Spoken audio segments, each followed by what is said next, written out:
এই সব সাপের সাপ মুখ ডাকে বাপরে বাপ। 1 কিলোমিটার পর্যন্ত সাপ লম্বা আছে, সেই সাপ আমি ধরে থাকি।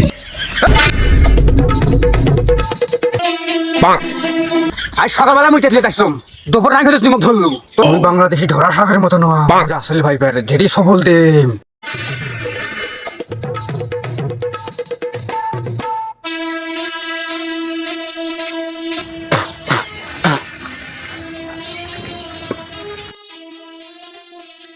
এই কে আছেন কে? সাপ ধরে আছি, সাপ। সাপের খেলা। মা বোনদের কোমরের ব্যথা, পুরাতন ব্যথা, মাজায় ব্যথা, সিঙ্গা লাগার ব্যথা সব দূর করে দে। এই বাঞ্জিদের বাচ্চা হয় না, সংসারে অশান্তি, চলে আসেন আমার কাছে। এই ছেড়ে দেই, সাপ ধরে দেই। লম্বা সাপ, মোটা সাপ, চিকন সাপ, মাঝারি সাপ, ধরা সাপ, গুই সাপ ধরে দেই, কিং কোবরা ধরে দেই। বর্তমানে বাংলাদেশের ভাইরাল সাপ রাসেল ভাইজানও ধরে দেই ফ্রিতে। এই সব সাপের সাপ মুখ ডাকে বাপরে বাপ। বর্তমানে বাংলাদেশে ভাইরাল রাসেল ভাইপার সাপ। শুধু লাগে আদেশার চাউল আর লাগে গুয়া, যদিও এগুলো না থাকে তাহলে সব সাপ ধরে দেই ফ্রিতে। এই রাখ রাখ রাখ। ঠিক, আমার সন্দেহ ঠিক, এইখানে অবশ্যই রাসেল ভাইজান আছে। এই শয়তান, কোথায় আছিস? বেরিয়ে আয় আমার সামনে, নাহলে তোর বংশ নির্বংশ করে দেব। ঘোর বিপদ, বিপদে এলাকা। ও ভাই সাপুরে,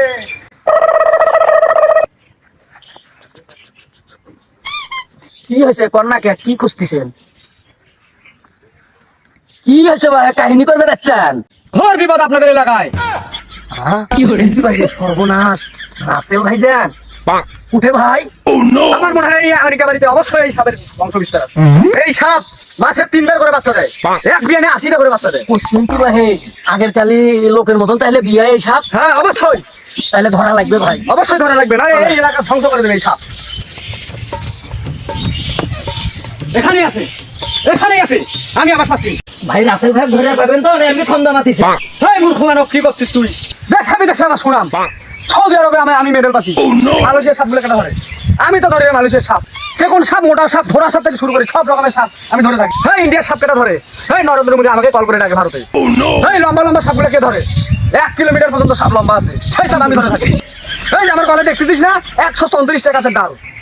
তুই দেখ খালি তুই কি করো, কি করো আজকে দেখ।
ইন্ডিয়ার মানুষকে চালাচ্ছিস, যারা এবার বাংলাদেশে যাচ্ছিস।